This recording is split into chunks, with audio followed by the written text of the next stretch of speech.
সালটা 2021। তৃণমূল বিজেপির বচসা ঘিরে ধুন্ধুমার পরিস্থিতি হয়ে ওঠে মুচিপাড়া। সেই সময় লাথি মেরে দরজা ভেঙে সজল ঘোষকে গ্রেফতার করেছিল পুলিশ। সেই ঘটনার 3 বছর পর আবারও একই ঘটনা পুনরায় ঘটল।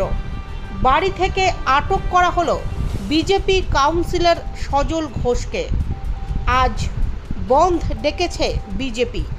সেই কারণে সকালে স্থানীয় কিছু দোকান খোলা দেখে বিজেপি কাউন্সিলর সজল ঘোষ তা বন্ধের আর্জি জানান। অভিযোগ, সেই সময় এলাকার কয়েকজন বাসিন্দা নিজেদের স্থানীয় বলে পরিচয় দিলেও বিজেপির দাবি তারা তৃণমূল। তারাই এসে দোকানপাট বন্ধের বিরোধিতা করেন। এরপরই সজল ঘোষের সামনে হাতাহাতি শুরু হয় দুই পক্ষের মধ্যে। এরপর সজল ঘোষ সেখান থেকে চলে যান নিজের বাড়িতে। পাল্টা স্থানীয় কাউন্সিলরের বাড়ির গেট পাহারা দেন স্থানীয় মহিলারাই। ডিসি সেন্ট্রাল ইন্দিরা মুখোপাধ্যায় চলে আসেন ঘটনাস্থলে।